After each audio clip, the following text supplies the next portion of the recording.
যেন বলতে না পারে নবীজি আমার ব্যাপারে কি বলবেন, আমি তো এতিম মানুষ, আর তিনি আমার ব্যাপারে কিভাবে আমার দরদ বুঝবেন। নবীজিকে আল্লাহ পাক কেমন এতিম বানালেন, সমস্ত দুনিয়ার এতিমদের সর্দার বানালেন। মায়ের পেটে যখন তিনি ছিলেন 6 মাসের সময় মায়ের পেটে থাকাকালীন বাপের এতিম হয়ে গেলেন।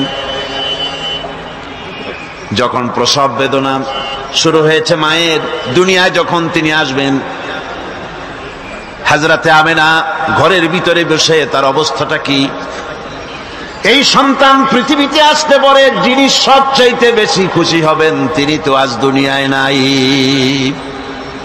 মনের ভিতরে কত কষ্ট।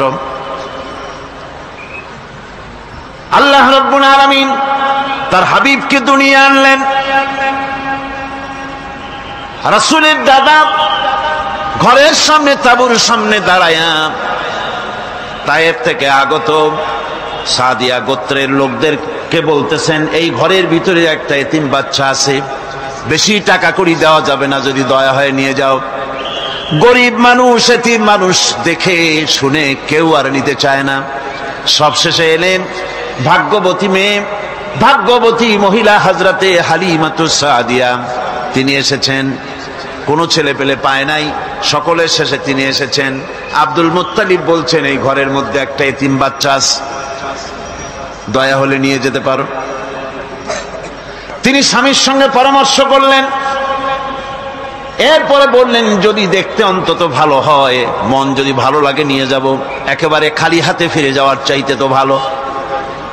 হযরতে হালিমা বলেন, আমি ঘরের মধ্যে প্রবেশ করলাম, মা আমেনার কোল থেকে শিশু মুহাম্মদ সাল্লাল্লাহু আলাইহি ওয়াসাল্লামকে যখন আমি কোলে নিলাম, আমি হুজুরের চেহারার দিকে নজর করে দেখলাম, আমার কাছে মনে হলো যেন পূর্ণিমার চাঁদটা আমার কোলে ধরা দিয়েছে। রাসূল কি শিশু মুহাম্মদ সাল্লাল্লাহু আলাইহি ওয়াসাল্লাম কি যখন নিয়ে বাড়ির দিকে রওনা হলাম, যে গাধা আমার সকলের পেছনে এসেছে, সেই গাধা এখন সকলের আগে ছুটে চলে যায়। এরপরে বাড়ি যখন নিয়ে গেলাম, কুয়ায় পানি বাড়লো, গাছে ফসল বাড়লো, খেজুর গাছে খেজুর বাড়তে লাগলো, জমিনে ফলন বেড়ে গেল। রাসূলের দুধ বোন সাইমা রাসূলকে নিয়ে মুহাম্মদ সাল্লাল্লাহু আলাইহি ওয়াসাল্লাম তাকে দোলনা নিয়ে দোল দিতেছে। কি আশ্চর্য অবস্থা! সাইমা তাকে দোল দিচ্ছে আর বলতেছে, বেঁচে থাকুক মুহাম্মদ সাল্লাল্লাহু আলাইহি ওয়াসাল্লাম, সে দীর্ঘজীবী হোক। কবি লিখতেছেন, কি আশ্চর্য কথা, বেদুইন বালিকা কারে নিয়ে দোল দেয় সে কি তা জানে? বিশ্বনবী মুহাম্মদ রাসূলুল্লাহ সাল্লাল্লাহু আলাইহি ওয়াসাল্লাম এভাবে এতিম অবস্থায় জীবন তার শুরু হলো। যখন তিনি ফিরে এলেন 6 বছর বয়সের সময়, যখন মায়ের কাছে তিনি ফিরে এসেছেন, প্রতিদিন তিনি খেলা দেখতে যান ময়দানে। ইতিহাসের মধ্যে লেখা হয়েছে, মা প্রতিদিন সন্ধ্যার সময় তাকে ফিরে পান। আজকে সন্ধ্যা হয়ে গেছে, শিশু মুহাম্মদ সাল্লাল্লাহু আলাইহি ওয়াসাল্লাম বাড়ি ফেরেন না। কারণ কি, কেন বাড়ি ফেরে না? সন্ধ্যার দিকে তিনি চলে গিয়েছেন পাহাড়িয়া ময়দানে, যে দেখেন ধুধু করতেছে, চতুর্দিকে সন্ধ্যা হয়ে গেছে, অন্ধকার হয়ে গেছে, কোনো ছেলে পেলে নাই, কেউ নাই। পাহাড়ের পাদদেশে বসে শিশু মুহাম্মদ সাল্লাল্লাহু আলাইহি ওয়াসাল্লাম কাঁদতেছেন। মা প্রশ্ন করলেন, বাবারে, সন্ধ্যা উত্তীর্ণ হয়ে গেল, কেন একা একা বসে বসে কাঁদো? তিনি বলছেন, মাজি, আজ কদিন খেলা দেখতে আসলাম ময়দানে, প্রতিদিন দেখি যখন সন্ধ্যা হয়ে যায়, মুরব্বী শ্রেণীর কিছু লোক আসে, ছেলেকে নাম ধরে ডাক দেয়, ছেলেরা দৌড়ে তার বাবার কাছে চলে যায়, আর বাবা ছেলেকে কোলে নিয়ে মুখে চুমা দিয়ে বাড়ির দিকে নিয়ে যায়। আমি আজ কদিন পর্যন্ত এই ময়দানে এলাম, কোনদিন সন্ধ্যা বেলায় তো কেউ এসে আমাকে মুহাম্মদ বলে একটা ডাক দিল না। আমার আব্বা কি নাই? আল্লাহ রাব্বুল আলামিন বলেন, আলাম ইয়াজিদকা ইয়াতীমান ফাআওয়া, এরকম এতিম অবস্থায় পেয়ে আমি কি আপনাকে আশ্রয় দেই নাই? আপনাকে আমি পেয়েছি এতিম অবস্থায়, এরপরে আমি আপনারে আশ্রয় দিলাম। ওয়াওয়াজাদাকা দাল্লান ফাহাদা, এরপরে আমি আপনাকে পথ হারা পেলাম, আমি আপনাকে পথের দিশা দিয়া দিলাম। ওয়াওয়াজাদাকা আইলান ফাআগনা, এরপরে আমি আপনাকে দরিদ্র অবস্থায় পেয়েছি, তারপরে আমি আপনার দারিদ্র মুক্ত করেছি আপনাকে। সুতরাং ফাআম্মাল ইয়াতীমা ফালা তাকহার ওয়া আম্মাস সাইলা ফালা তানহার ওয়া আম্মা বিনি'মাতি রাব্বিকা ফাহাদ্দিস। সুতরাং নবী, এতিমের প্রতি নির্মম ব্যবহার করো না, এতিমের প্রতি ভালো ব্যবহার করো, নির্মমতা দেখাইও না। আর ভিক্ষুকতে ধমক দিও না, রূঢ়তা দেখিও না, আর আল্লাহর নিয়ামতের প্রশংসা করো। বহুত মানুষ আছে এতিমরে গলায় ধাক্কা দেয়। মানুষ যখন ভিক্ষা নিতে আসে, গরিব মানুষ ভিক্ষা চাইতে আসছে, ওই মেয়ে আত্মাহিতে জানো, দোয়া কুনুত জানো, বাড়ি যেয়ে কাজ করবা, এই সব আজে বাজে কথা বলে ভিক্ষা দেয় না। সাইলকে ধমক দিতে রাসূল করিম সাল্লাল্লাহু আলাইহি ওয়াসাল্লাম নিষেধ করেছেন, সাইলকে ধমক দিও না।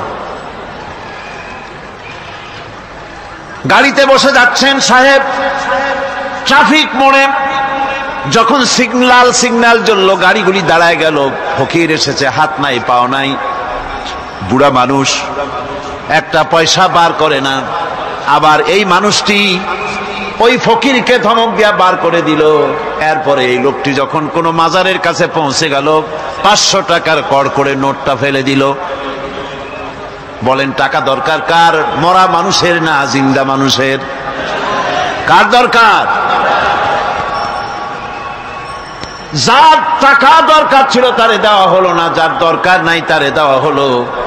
এরপরে লোকটা না খেয়ে যখন মারা গেল, পথের ফকির, রাস্তার ফকির, না খেয়ে মারা গেছে। এরপরে তার কাফনের কাপড় নাই, লোকটাকে রাস্তার উপরে শোয়াইয়া একটা ছেঁড়া কাপড় দিয়ে ঢেকে রেখেছে।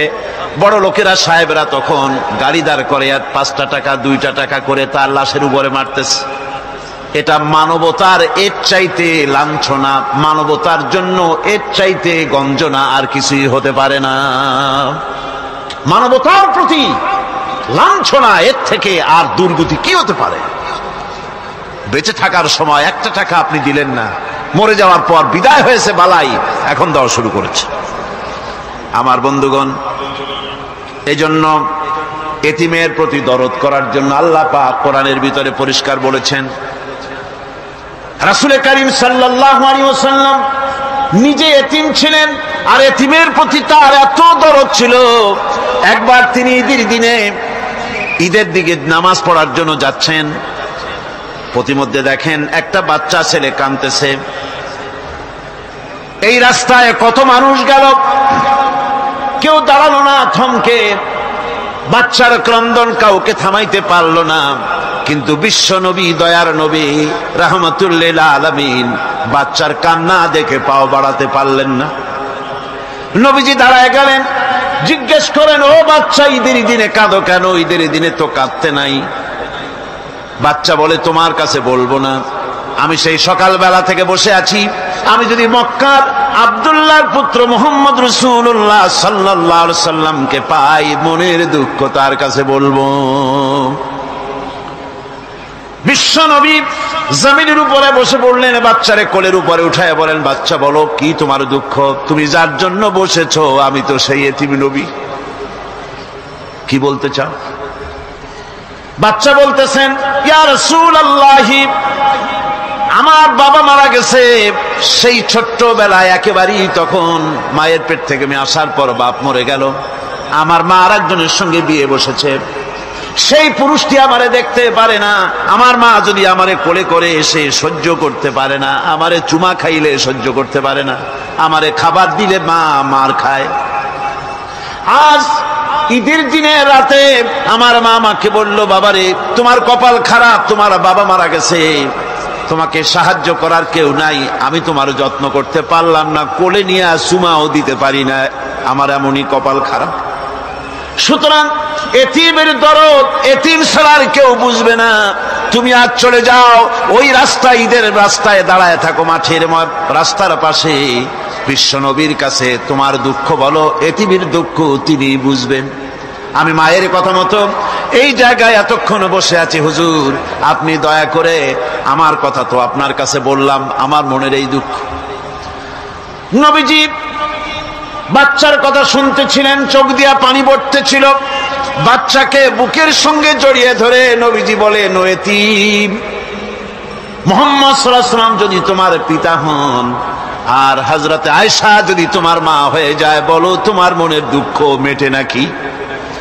ছেলে ডুকরে কেঁদে উঠলো আর বলল, ইয়া রাসূলুল্লাহ, আপনি যদি আমার পিতা হন আর আয়েশা যদি আমার মা হয়ে যায়, এর থেকে বড় সৌভাগ্যের আমার তো আর কিছুই নাই।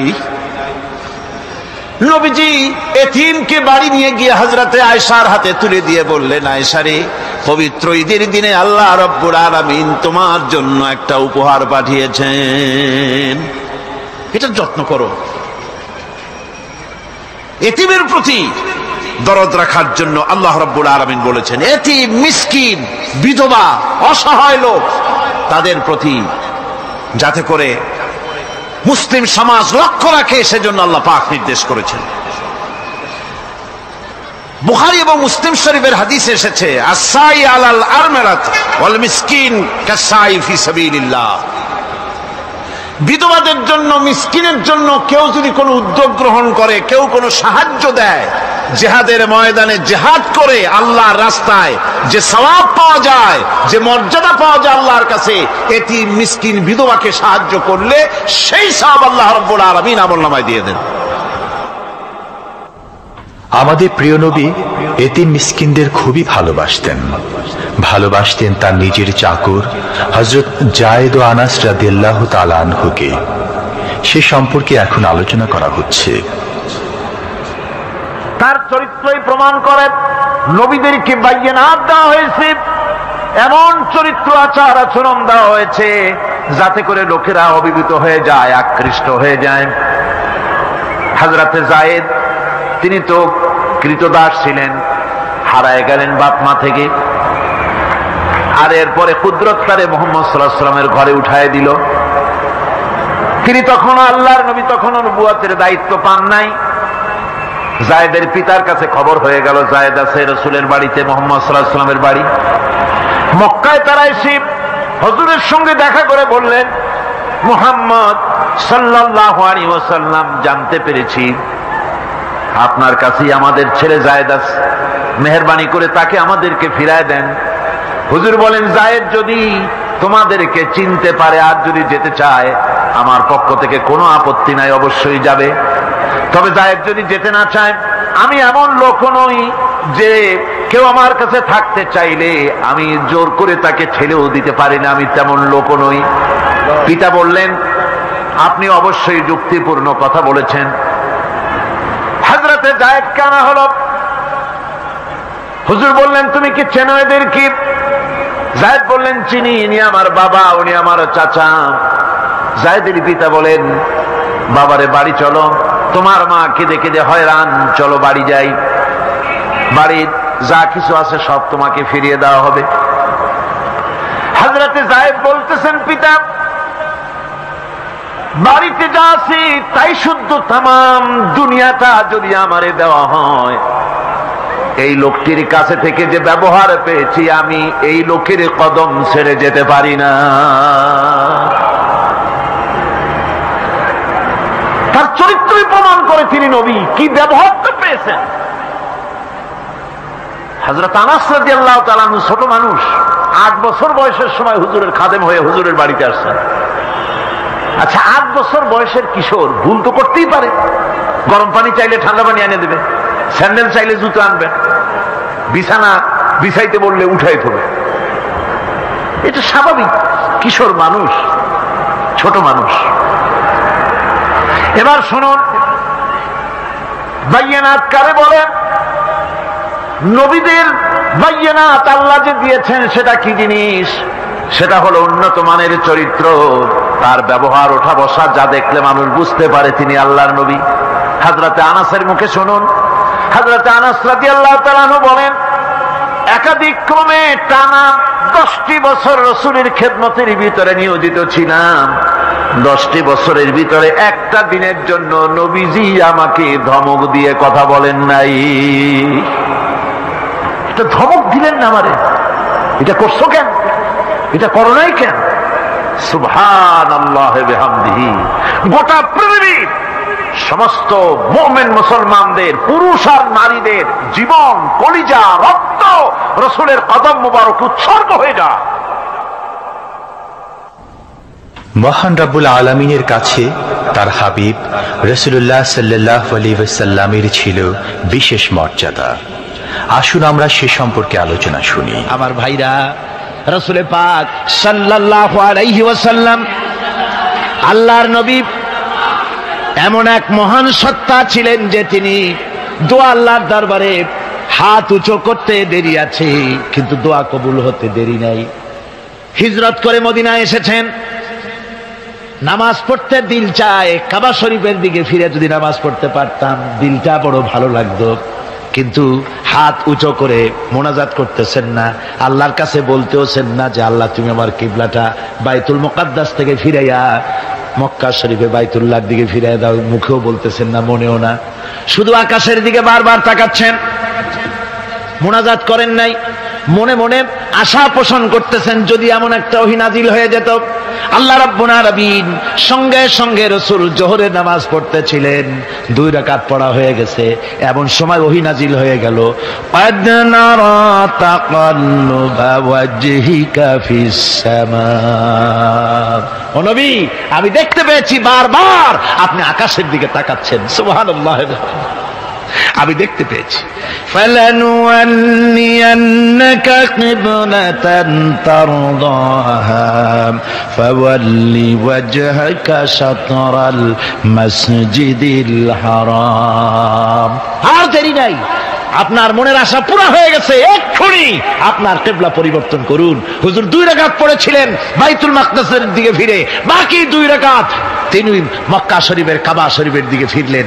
আজও পর্যন্ত সেই মসজিদ আছে, সাক্ষ্য দিচ্ছে নবীর কথা কিভাবে মঞ্জুর হয়। মসজিদে কিবলাতাইন মদিনা মুনাওয়ারায় সে মসজিদ আজও আছে।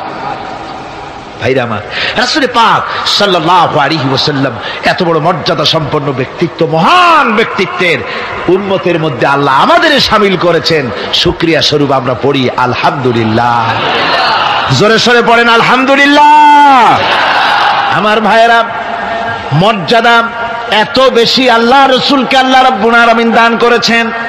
এই পৃথিবীতে কোন মানুষের সঙ্গে যদি আপনি বেয়াদবি করেন, তিনি আপনার বাপ হোক, তিনি আপনার মা হন, অথবা আপনার উস্তাদ হন, অথবা আপনার পীর হন, যে কেউ হোক না কেন, কারো সঙ্গে যদি কোনো বেয়াদবি হয়ে যায় তো শুধু একটা বেয়াদবি ছাড়া আর কিছুই না।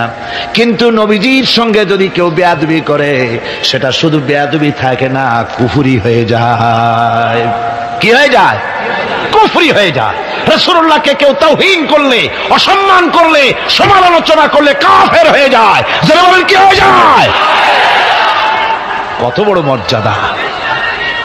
রাসূল পাক সাল্লাল্লাহু আলাইহি ওয়াসাল্লাম, তার সামনে সাহাবায়ে কেরাম বসা, হুজুর কথা বলছেন, সাহাবায়ে কেরাম তারাও কথা বলছেন। কথা বলতে বলতে এক পর্যায়ে সাহাবীদের গলার আওয়াজ বড় হয়ে গেছে, হুজুরের গলার আওয়াজ শোনা যায় না, সাহাবীদের গলার আওয়াজটা বড় হয়ে গেল। আল্লাহ রাব্বুল আলামিন এতটুকু বরদাস্ত করলেন, আমার নবীর গলার আওয়াজের চাইতে তোমাদের আওয়াজ বড় হলো কেন? সঙ্গে সঙ্গে ওহী নাজিল হয়ে গেল। আল্লাহ রাব্বুল আলামিন বলেন, ইয়া আইয়ুহাল্লাযীনা আমানু লা তারফাউ আসওয়াতাকুম ফাওকা সাওতিন নবী। ও বিশ্বাসীরা, খবরদার, তোমরা যারা ঈমান এনেছো শোনো, তোমাদের গলার আওয়াজ যেন আমার নবীর গলার আওয়াজের চাইতে বড় না হয়ে যায়। যদি তা হয়, আনতাহবাতা আমালুকুম, জীবনের সমস্ত ভালো কাজগুলি আমি আল্লাহ বরবাদ করে দেব। আজ পর্যন্ত এই আয়াতে কারিমা রাসূল পাক সাল্লাল্লাহু আলাইহি ওয়াসাল্লামের রওজায়ে আতহারের সামনে সবুজ সাইনবোর্ডের উপরে সোনার অক্ষর দিয়ে এই আয়াতে কারিমা লেখা রয়েছে। সুবহানাল্লাহ।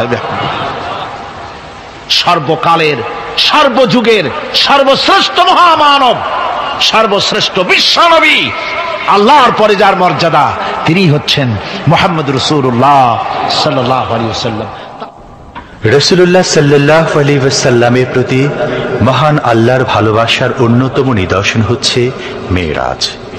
এর মাধ্যমে আল্লাহ রাব্বুল আলামিন তার বন্ধুকে নিজের সান্নিধ্যে নিয়েছিলেন। এখন আমরা শুনব সেই মেরাজের কাহিনী। দুলির ধরা থেকে রাসূলকে আরশে আজিমে নিয়ে যাওয়া হবে। বোরাক এলো।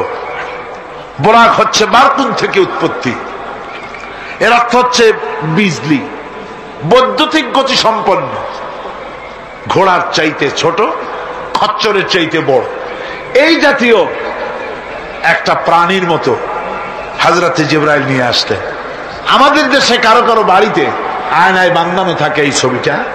ঘোড়া আছে, দুইটা ডানা আছে, মাথাটা মেয়ে লোকের মতো, চুলগুলো ঝুলে পড়ছে, নিচে লেখা আছে হাজা বুরাকুন নবী সাল্লাল্লাহু আলাইহি ওয়াসাল্লাম। আন্দাজে কোথায় পাইছে আল্লাহ, মিথ্যে কথা, বাজে কথা। আল্লাহ এরকম একটা মেয়ে লোক মার্কা ঘোড়া পাঠাইছিল হুজুরকে নেওয়ার জন্য, এটা কথা হইল। রাসূলকে মক্কা থেকে, উম্মে বাবে উম্মে হানি থেকে হুজুরকে বের করে নিয়ে যাওয়া হলো বাইতুল মাকদাসে। সমস্ত পয়গম্বর, দুনিয়া আল্লাহ যাদের পাঠিয়েছিলেন, সমস্ত রূহ উপস্থিত ছিল সেখানে। রাসূল করিম সাল্লাল্লাহু আলাইহি ওয়াসাল্লাম এখান থেকে মেরাজ করলেন। এতটুকু ছিল ইসরা। কোরআনে কারীম বলছে, আজকের কারি সাহেব যেখান থেকে তেলাওয়াত করেছিলেন, সুবহানাল্লাযী আসরা বিআবদিহি লাইলাম মিনাল মাসজিদিল হারামি ইলাল মাসজিদিল আকসা। সুবহানাল্লাযী, সমস্ত দুর্বলতা, অক্ষমতা থেকে মুক্ত সেই সত্তা যিনি তার বান্দাকে ইসরা করিয়েছেন, মেরাজ করিয়েছেন। সুবহানাল্লাহ। সমস্ত দুর্বলতা, অক্ষমতা থেকে মুক্ত তিনি পার করে নিয়ে গিয়েছেন। তারপরে মুহূর্তের ভিতরে মহাশূন্য পাড়ি দিয়ে, সেই মহাশূন্য মানে কি? এইখান থেকে সূর্য কত দূরে জানেন না? 9,30,00,000 মাইল দূরে এখান থেকে সূর্য। সেই সূর্য, তারপরে রয়েছে গ্যালাক্সি, মিল্কি ওয়ে, গ্রহ নক্ষত্র, সে যে কত দূরে, যে সমস্ত তারকা, এমন বহুত তারকা আছে যে তারকা সৃষ্টির পর তার আলো পৃথিবীর মাটি আজ পর্যন্ত স্পর্শ করে নাই, অথচ আলোর গতি প্রতি সেকেন্ডে কত মাইল? 1,86,000 মাইল। এই 1,86,000 মাইলের সেকেন্ড, এর মিনিট, এর ঘন্টা, এর দিন, এর সপ্তাহ, এর মাস, এর বছর, এটাকে বলা হয় লাইট ইয়ার, আলোকবর্ষ। সেই তারকা তৈরি হওয়ার পর কত সহস্র সহস্র লাইট ইয়ার চলে গেল, আজ পর্যন্ত সেই তারকার আলো পৃথিবীর মাটি স্পর্শ করতে পারে নাই। তাহলে সেই তারা কোথায়? আল্লাহ রাব্বুল আলামিন তার হাবিবকে চাঁদ, সূর্য, গ্রহ, নক্ষত্র, মহাশূন্য পাড়ি দিয়ে, তারপরে 7 আকাশ পাড়ি দিয়ে সিদরাতুল মুনতাহা পর্যন্ত নিয়ে গেলেন। জোরে কোন সুবহানাল্লাহ। এবার সিদরাতুল মুনতাহা পর্যন্ত যাওয়ার পথে যত ঘটনা ঘটলো, সেগুলো আপনারা ইতিহাস থেকে পড়ে নেবেন, ওগুলি বলার সময় আমার কাছে নাই। সিদরাতুল মুনতাহায় যাওয়ার পর হযরতে জিবরাইল বলেন, আর আমি যেতে পারবো না, এটা হলো বিপজ্জনক বর্ডার। আমি যদি আর এক চুল অগ্রসর হই তাহলে আমি জ্বলে পুড়ে ছাই হয়ে যাব, আমার আর যাওয়ার অধিকার নাই। হুজুর সেখানে বসে থাকলেন। জিবরাইল বলে গেলেন, এখান থেকে আপনাকে নেওয়ার কুদরতি ব্যবস্থা হয়ে যাবে। রাসূল দুনিয়ায় ফিরে এসে হযরতে বেলালকে ডেকে বলেছিলেন, বেলাল গো, এমন কি আমল তুমি করো আমারে শোনাও। হযরতে বেলাল বলেন, হুজুর আমার আমল তো সব আপনি জানেন। কয় না, কি করো শোনাও। বেলাল বলেন, হুজুর খাস আমলের মধ্যে এতটুকু আছে যে আমি কখনো বিনা উজুতে থাকি না, যখন উজু চলে যায় উজু করি আর উজুর ইহতিমামের জন্য 2 রাকাত নফল নামাজ পড়ি। হুজুর বলেন, বেলাল তুমি এই আমল ছাড়বা না, কারণ সিদরাতুল মুনতাহায় হযরত জিবরাইল আমারে যখন ছেড়ে চলে গেলেন আমার একা একা বড় ভয় লাগতে লাগলো। তখন আমার মনে হচ্ছিল তুমি যেন আমার চতুর্দিকে হাঁটতেছো। আমার ভাইরা, রফরফ নামক বিছানা চলে এলো।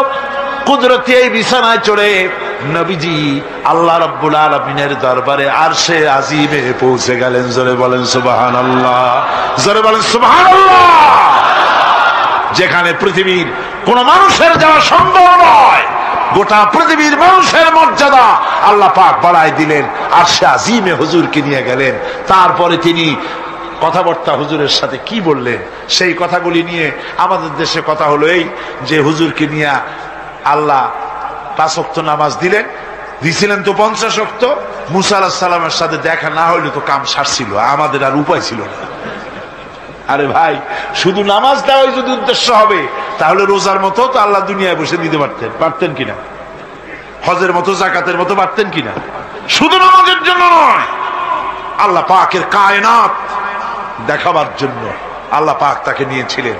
বেহেশত দেখাইছেন, দোজখ দেখাইছেন, ভালো কাজ করলে কিরকম শান্তি হবে, খারাপ কাজ করলে কিরকম শাস্তি হবে চোখে দেখাই দিয়েছেন মুহাম্মদ রাসূলুল্লাহ সাল্লাল্লাহু আলাইহি ওয়াসাল্লামকে। মেরাজ থেকে ফিরে এলেন, ঘরে এসে দেখেন উজুর পানি, উজু করে যে গেছিলেন উজুর পানি তখনও গড়াচ্ছে। যে দরজা দিয়ে বেরিয়েছিলেন দরজাটা ধাক্কায় তখনও কাঁপতেছে। যে বিছানায় শোয়া ছিলেন সে বিছানায় মানুষ শুয়ে থাকলে যেমন উষ্ণ থাকে সেরকমের উষ্ণ ভাব তখনও আছে। কেমনে হলো মাথায় ঢুকবে না। সুবহানাল্লাহ কোন ঢুকবে, জোরে কোন সুবহানাল্লাহ। এটার ব্যাপারে কোন বিজ্ঞান দর্শন যুক্তির প্রয়োজন নাই। প্রয়োজন শুধু এতটুকু, আল্লাহ তার হাবিবরে নেবেন, কত দ্রুত নিবেন, কত দ্রুত পাঠাবেন এটা তিনিই ভালো জানেন, আমাদের কোনো জানার কথা না। ঠিক কিনা? তবে দৃষ্টান্ত